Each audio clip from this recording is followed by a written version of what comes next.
All people of good conscience should be an... What the are we talking about? Yeah, I'm proud about it too. So dumb. Yeah, I'm the CEO of Antifa, baby, the organization. What a radical proposition, man.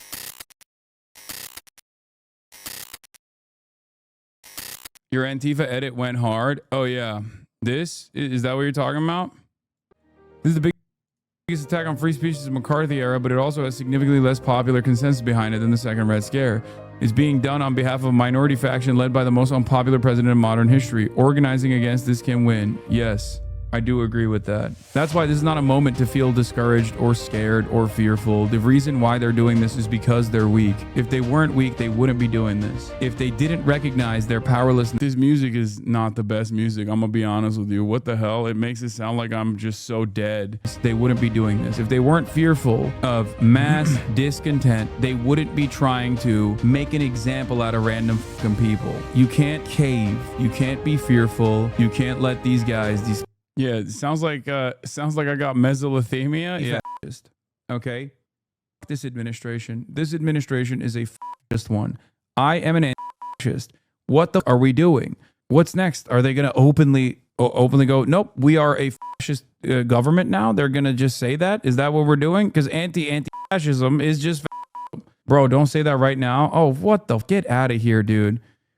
Listen, you need to understand something, okay? These people are not strong. They're weak. They fear you being united. Okay? We have the numbers. There are Americans of good conscience everywhere. Okay? And because they're so fearful that if the people stand united, that they'll never be defeated, that they try to pick apart. They try to divide the masses. They try to make an example out of people. Okay? And when institutions don't actually respond in defense of the citizens in a country like the United States of America, especially, okay?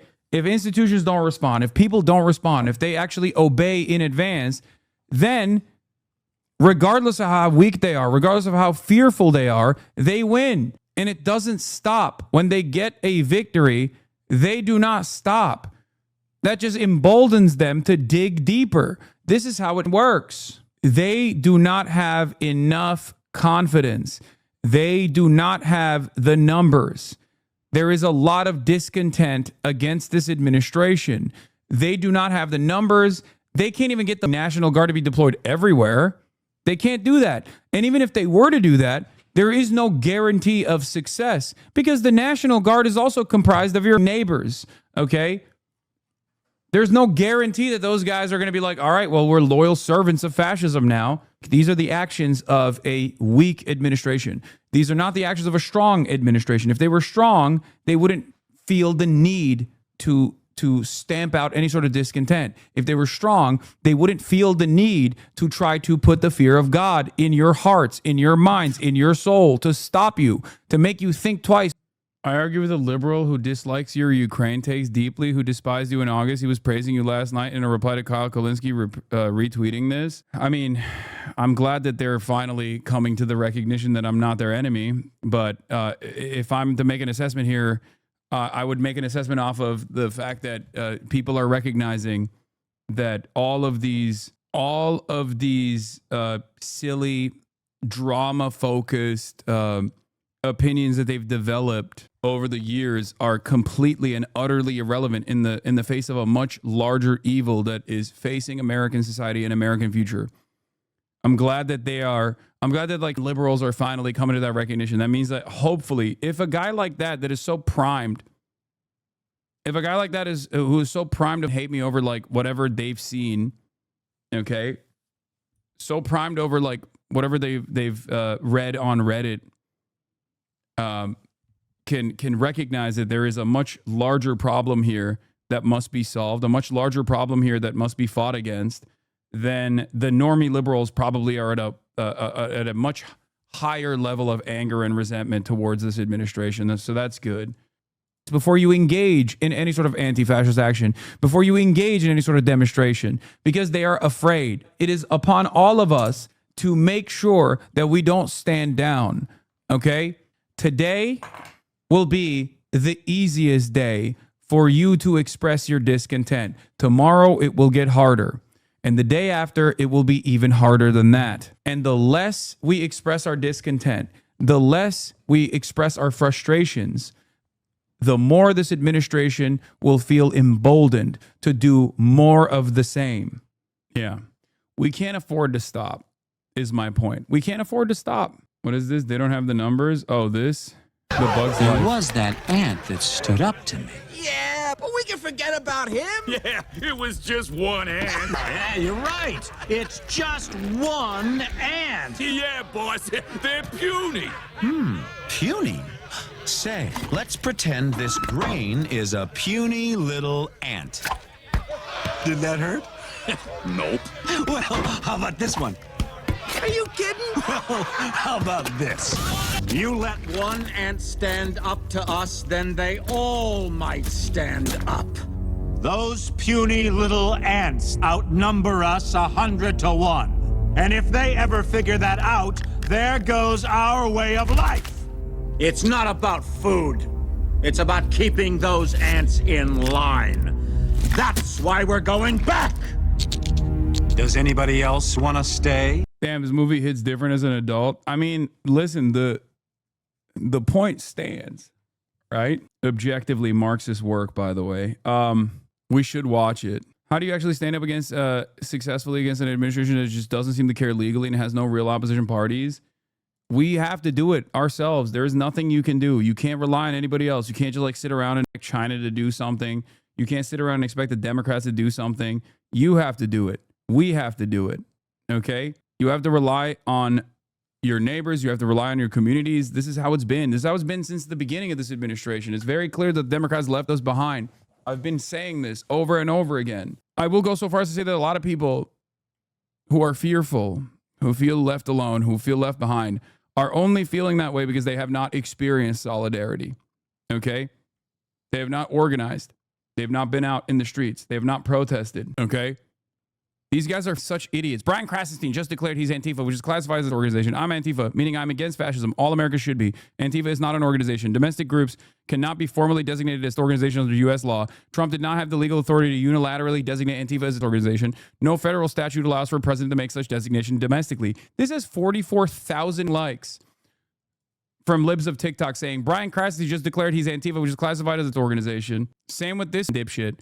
Excuse me, at FBI, I'd like to report an Antifa domestic who needs to be immediately arrested and deported. His name is Hasan the Hun. He's currently crying and pissing under his bed sheets right now. Thank you for your attention.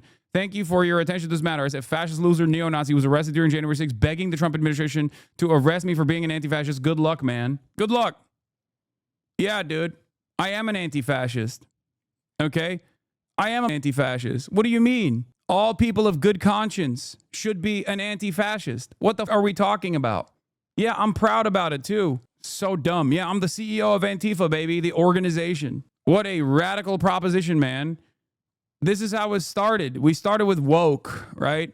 Oh, that's woke. Woke just means you're a nice person, by the way. It's not even, they're not even hiding that, by the way. They just straight up are like, oh, you're woke. No, I just think like, you know, gay people and trans people should be left alone. Because I'm not some obsessed loser like you are. It's called having empathy, man. It doesn't have to always be fake, okay? And it's so strange. Now they're like, oh, I can't believe someone said that they are an anti-fascist. It's like, everyone should be an anti-fascist. If you're an American, shut up, commie. Oh, shut the fuck up, bitch. If you're an American, your grandparents were anti-fascists. They fought fascists directly. What the f do you think World War II was about? There's a reason why, even to this day, active neo-Nazis refuse to call themselves as such. Now, that's changing. For sure. But up until this moment, very rarely would you have open neo-Nazis call themselves as such because they understand that there's a bad association with this. Okay? Same with the Klan. Up until today, Klansmen used to wear masks. There's a reason for it. Okay? And we know what happened in the first Trump administration when Nazis from all around the country came down to Charlottesville to unite the right, to do a rally, to do a massive demonstration. They did not choose. They wore that creed. They wore that badge proudly on their chests. They showed their faces. They thought they had the numbers. They didn't. The second Unite the Right rally was loosely put together and was met with overwhelming force. This is why I say there will always be people out there who think that they're a lot more popular than they actually are. But you have to assume that your neighbors can be convinced. You have to assume that your neighbors still have some semblance of decency. Your communities are still comprised of individuals who are just maybe not paying close attention to everything that's going on. But if they did, they would realize, they would recognize right from wrong. You can't just give up on others, and you can't give up on trying to fight back. But let's get into it. Donald Trump has said he will designate Antifa as a major organization in the wake of Kirk's. There's no indication that this person, Tyler Robinson, was Antifa or anything like that, right? President Trump says he will designate Antifa as a major organization. Now, Antifa is short for anti-fascist. It's a loose affiliation of mostly left-leaning activists. The president wrote on social media last night that he is, quote, designating Antifa, a sick, dangerous, radical left disaster, as a major organization. He also says he will investigate those who fund the group. CBS News correspondent Natalie Brand joins us from the White House with more on this. Good morning, Natalie. Tell us more about this push from Trump and the administration to crack down on all, it seems, left-leaning groups. Yeah, Errol, earlier this week, the vice president and White House officials said that the administration is going to do everything in its power to, quote, dismantle institutions that promote political in the wake of Charlie Kirk's. And the administration has also alleged that wealthy progressive foundations have funded what they call these far radical and left groups, including Antifa. Now, the president, in this new social media post late last night, overnight UK time, says that he will be recommending that the funding of Antifa be investigated. But based on current laws on the books and First Amendment protections, it's unclear how this would work, what the administration can really do here. Also important to point out that, based on experts who study these groups, even the former FBI director, Antifa is very decentralized. It doesn't have a hierarchical structure, so it's really unclear how he would go after this group. And there's been debate all this week about the First Amendment. On the takeout with Major Garrett last night, the House Oversight Chair, James Comer, was asked if he, in his mind, has a definition of speech that would incentivize or promote violence that would prompt a government response to suppress it. Take a listen to his answer. I'm sure there is. I'm sure there's a limit. That would be, it's just like we all agree that child pornography is not free speech. There are limits to speech, but those would have to. I don't know if this administration agrees with that. Let's be real, okay? Trump certainly didn't have an issue with child predation. A pal is a wonderful thing, he wrote to Jeffrey Epstein, So I wouldn't be so certain. Be a big bar, because I believe very strongly in the freedom of speech and in the entire First Amendment. And as this debate continues, Attorney General Pam Bondi on social media said in her latest post on the topic, hate speech that crosses the line into threats of violence is not protected by the First Amendment. It's a crime. Errol, back to you. All right, Natalie, thank you. Well, Donald Trump was talking about really making sure we tone down the violence. And if you are going to be violent, then you could be put in a category of a terrorist. And he said the Antifa is sick and dangerous, and Antifa will be designated a major terrorist organization. He said, I'm pleased to inform our many USA patriots that I am designating Antifa a sick, dangerous, radical left disaster as a major terrorist organization. I will also be strongly recommending that those funding Antifa will be thoroughly investigated in accordance with the highest legal standards and practices. Thank you for your attention on this matter. So 2 things on this. First of all, this is long overdue. It's not just an ideology. If you remember the Summer of Love, that was many of those people were Antifa. And he talked about doing it then. That's exactly right. And now he's back in the presidency to make it happen. They're domestic terrorists. We don't even prosecute the Klan in this country. What are we talking about, dude? We don't even prosecute neo-Nazi groups. Like, think about that. Think about that. We don't prosecute the Klan. We don't prosecute Nazis. We don't investigate these groups, but we're going to investigate something that's not even a group at all. Antifa, anti-fascism, is not an organized body, okay? It is by design something that you do. Anti-fascism is an ideology. Anti-fascism is an action. Anti-fascism does not have a disciplined formation. Fascism requires constant discipline. Anti-fascism does not. Anti-fascism could be anti-racism. All this talk, especially coming from this show, by the way, as far as violent language goes, is really interesting because Brian Kilme last week straight up said we should euthanize the homeless. We should kill them all. And he didn't like that he accidentally agreed with that, as a matter of fact. It was on camera. Caught in 4K. This is thought crime, okay? What are they going to do? The point is, and the reason why I don't actually worry as much, or I'm not as scared, is because we still have some semblance of laws in this country. We have a constitution in this country.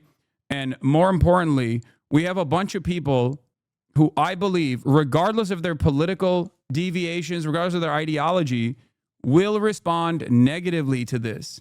I am not so certain that people from all different backgrounds, all different walks of life will be excited at this. I know you look at Twitter and I know you see those tweets go viral on the fucking fascist platform run by a white supremacist monster like Elon Musk, and you think, no, there's a lot of people who are excited at this. There's a lot of people who are salivating at the prospect of this. Make no mistake. I told you that people, once they realize Donald Trump was going to do mass deportations, once those mass deportation initiatives came knocking down their doors, would not like it. And that's precisely what happened. And I'm telling you once again, even those who currently celebrate these initiatives do not realize that they will hate it when it's implemented. Okay? It is up to us. If the Democratic Party is not going to do this job, it is up to us to educate people on what that looks like. It is up to us to convince our neighbors that this is completely unjustifiable. Stop saying most people are right-leaning. That is not true. The left-right dynamic does not exist in this situation. There are certain things that Americans believe and defend unconditionally. Okay? Does that mean that some Americans, especially a decent chunk of Americans, can't be convinced? No, of course they can be convinced to love this dictatorship, this fascist dictatorship. Absolutely. But if your assumption is that like even Republicans are going to be appreciative of this stamping out of the political opposition, that they're all going to get on board with this vengeance quest, if you think that they were primed into agreeing with this, then the Trump administration wouldn't be farming the Charlie Kirk assassination to develop this initiative. Do you understand? They would have just done it and people would have been on board with it regardless. They are trying. They are trying desperately to get as many people on board as possible. But what they fail to consider is that this kind of stuff annoys people, especially in the absence of any sort of material improvement to their immediate circumstances.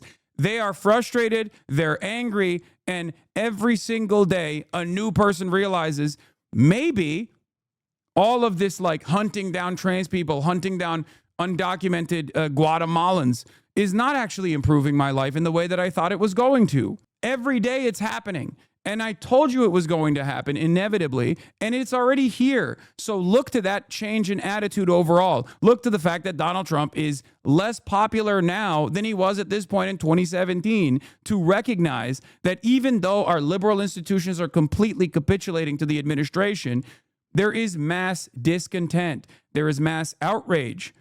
There's fear as well, but this can be productive. But it can only be productive if you actually explain to people who the real villains are. It hasn't even been an entire year since Trump came to power, and there is already mass discontent. Okay? You say, dog, the majority of people are sleepwalking through this shit. I agree. I recognize that. I understand that. It is up to us to explain to them what's going on and to shake them out of the stupor that they found themselves in. Okay? We have to wake them up. That's it. And obviously, if this wasn't something that the administration feared, they wouldn't be going after people. They wouldn't be going after people like myself, for example. If I was just an irrelevant personality in the same vein that I've billed myself as for my entire fucking career, and I still do think that, by the way, make no mistake, but I don't think the administration sees it as such, they wouldn't be actively stamping out any sort of political dissent. Do you understand? Only a weak administration engages in these kinds of punitive measures. A strong administration that has the popular mandate doesn't care. They don't care. I mean, you did call the violence. Man, shut the fuck up, dude. Jesus Christ. No, I did not. Okay? I did not. If that gets you more excited at the prospect of stamping out political dissent, good luck to you. But it will fuck you one day as well. This same administration will eventually fuck you as well, because your life is not improving. And eventually, there will be a moment where you wake up to the reality that your life is not improving. And there will be a moment where you say, hey, can we fucking make housing more affordable for people like me, the average Joe? And when you actually ask that question, you'll also get fucking prosecuted. Ignoring this kind of stuff does not go away. Okay? Ignoring this kind of stuff does not make it go away. It's not going to go away. You have to address it head on. Set things on fire, they assault cops, and there was no consequences. The second thing about this that makes it so important, now that they're a domestic terrorist organization, now you can go after the people that are funding it, the RICO cases. And many people have said, George Soros, let's evaluate him and all his Open Society and all of these organizations that are funding these. I mean, Chatter, if I was a narcissistic person, there are a million different places where I would have stopped doing what I'm doing, you know? If I was a narcissistic person, I would just like stop. I would just stop doing political commentary right now. Don't you think that it's like not the best time? Like, I have enough money, get the fuck out of America, you know? Bot 9887. I'm responding to bots now. The ground groups. When Christopher Wray came out and said Antifa is an ideology, it's not a group, we're about to find out if he's wrong or right. Because we don't really have a category for domestic terrorist organizations. Al-Qaeda comes here in our country. Right. They're a terrorist organization, but it's a foreign organization in our country. So this is new. Number two, these pasty-faced kids that go into Starbucks and wreck the place in Seattle and Portland, I would like to see you sit these kids down. A lot of them are overprivileged, and you sit there and go, who funded you? How much you getting paid? Who did it? And just build it like that. Who's the one who called you? How did you guys form? Why do you all wear black? And then you find out what's behind it. And I think it's going to go to a certain funding. These guys aren't rioting for free. Mm-hmm. They're all getting paid. That's why it's important. Well, real quickly before we move on, to your point, you're right, Brian, that we don't have the domestic terrorism in that sense. But the past administration, they were looking at mom groups. I know. They were talking about, by the way, we got new revelations about them targeting Turning Point, FBI, going after them. Pro-life groups, they were labeling them as domestic terror. By the way, there was no evidence of this happening. White supremacist groups that they were claiming in the military and all that as domestic terror. He's talking about Atomwaffen. And the only reason why Atomwaffen was ever targeted was because it was a neo-Nazi group that actually did instances of domestic terror. They recruit from within the military, okay? And the only time when the government actually takes action against groups like Atomwaffen is when they steal explosive ordnance from a fucking base that they used to actually work at and then try to blow up train tracks or some shit. What do you mean? That is insane.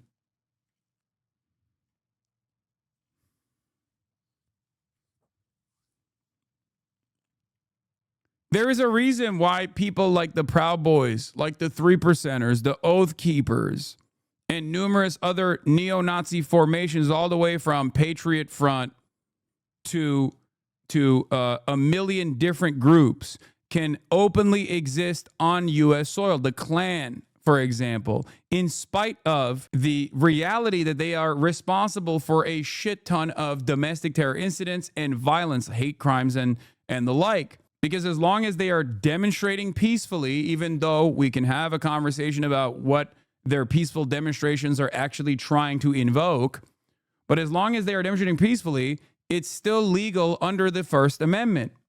Donald Trump turning around and designating Antifa, which is not even an organization like the ones that I am mentioning, okay, as a terror cell is not only ridiculous because there is no organized unit that you can point to. You can just like invent one potentially and make it seem as though they are, right? But it's also ridiculous because it goes against the First Amendment. It leads to what Republicans used to say is thought crime. I think conservatives love having paid protester fantasies because they're so obsessed with money they can't fathom standing behind their own principles for free when the rubber hits the road. No, it's not that. It's actually sadder than that. It's a grifter party. The left does direct action and mass mobilization because it's comprised of people who actually give a shit. It's sadder than that. It's because they know deep down inside that their ideas are not popular. That's the same exact reason why everyone is losing their minds over people accurately reflecting on Charlie Kirk quotes in the aftermath of his death. Republicans are hyper obsessed with dominating culture. They already dominate the country. They already own the government. But the thing that they can't own is their ideas. They can sell it, especially when the opposing party in our duopoly is dog shit like the Democrats were, right? And still are, mind you. They can at least like present themselves as marginally better. But on its face, their legislative agenda is cruel. And at best, a simple distraction. And this is precisely the reason why they constantly try to create hug boxes, echo chambers, where they are like, no, we are more popular than you actually think. Like Twitter is a great example of this.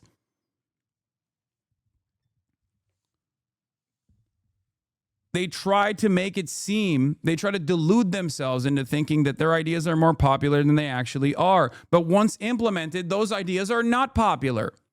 You know what kind of ideas are popular, however?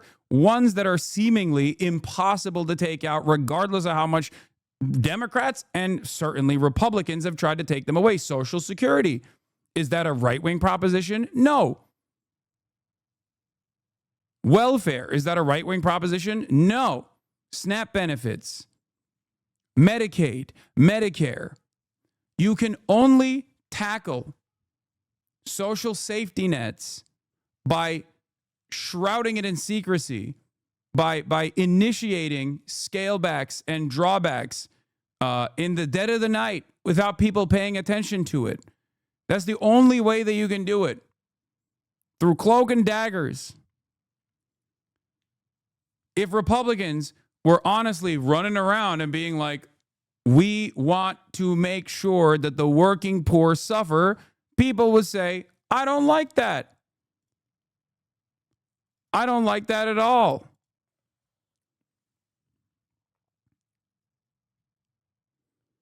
To step out of the hug box, to have enough humility to say they were wrong while still having enough backbone to stand up for others who need to wake up, and it seems very few people are capable of these two features.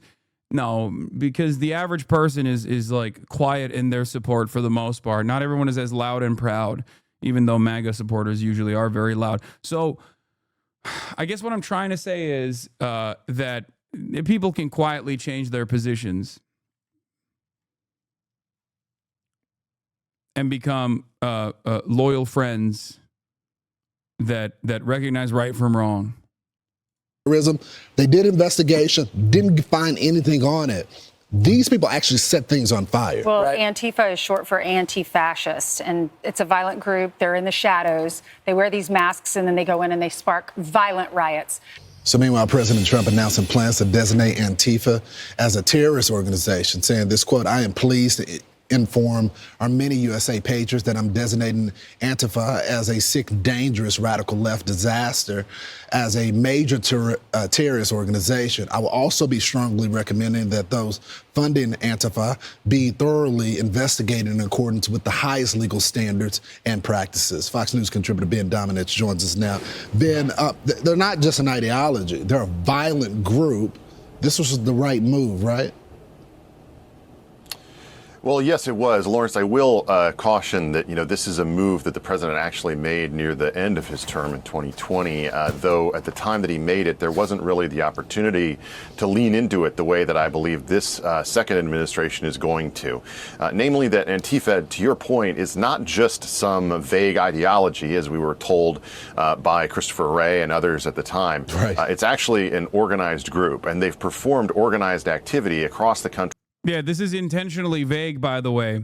They're saying they know that anti-fascism is an ideology, okay? It's a good ideology, as a matter of fact. It's good. It's great. We should all be anti-fascist. We were all taught to be anti-fascist. Our grandparents were anti-fascist when they fought the Nazis, okay? But the reason why Ben Domenech, who is completely aware that this is not like a real organized unit, is because that allows the administration, if implemented, to target whatever group they see fit as organizing protests. And they're doing that already. They're going after PSL, for example, Party of Socialism and Liberation. If you've attended any of the ICE protests all around the country, you most likely attended a Party of Socialism and Liberation organized protest.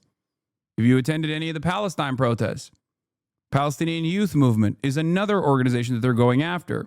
These are all anti-fascist organizations. It's true.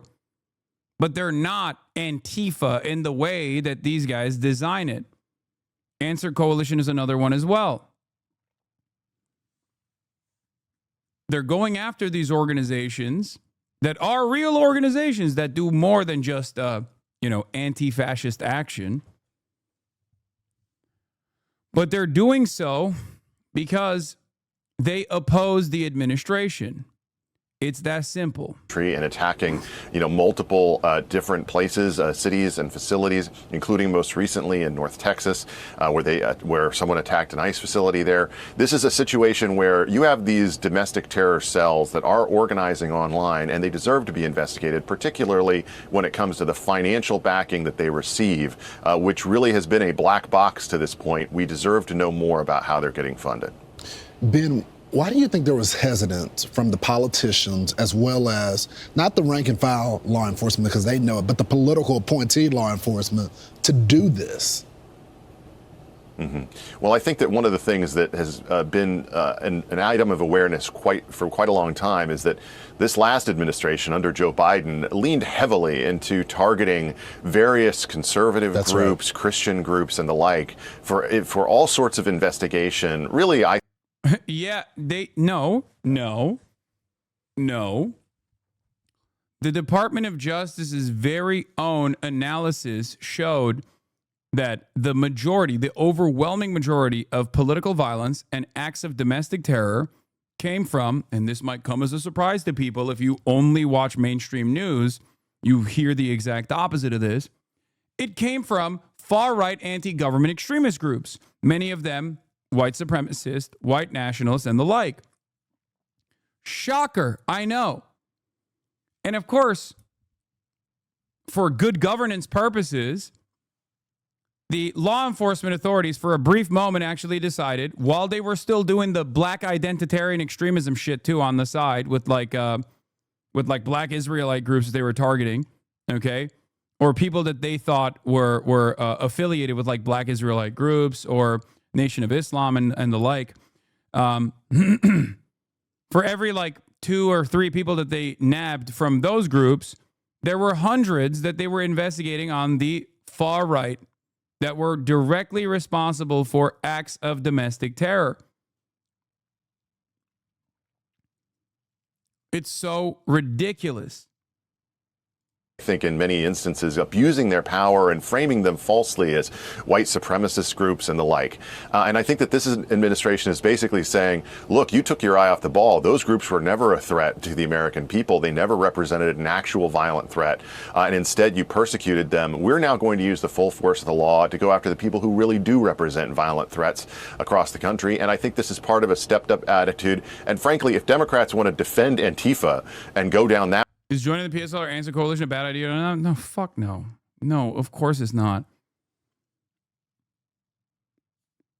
I think not being a part of any sort of like organized movement at this point is a bad idea rather than a good one. That road, as I saw David Axelrod and others suggesting this was going to, be some kind of political witch hunt. Incredible. I think that, more power to them. I think it's absolutely detestable. The moment that you think, oh, joining any organization that resists the Trump administration is bad, the moment that you let that fear set in is the moment where they've won.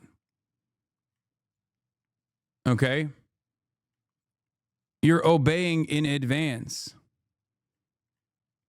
It's ridiculous. Do you want these pedophilic, drunk, perverted assholes to win? What are we doing? They already won? No, they didn't.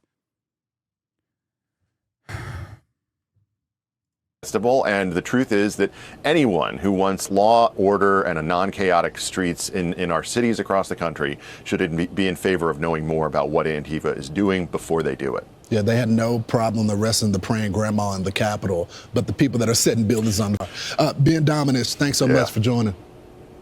Good to be with you. I'm Steve Ducey. I'm Brian. Americans are spineless. Fascism has already won. Stop coping. All right, dude. Let's just fucking sit around and wait for the admin to come and put us in concentration camps. Like, this kind of attitude is so stupid, dude. Do you think you're fucking edgy when you say this kind of nihilistic bullshit? Is that what you think?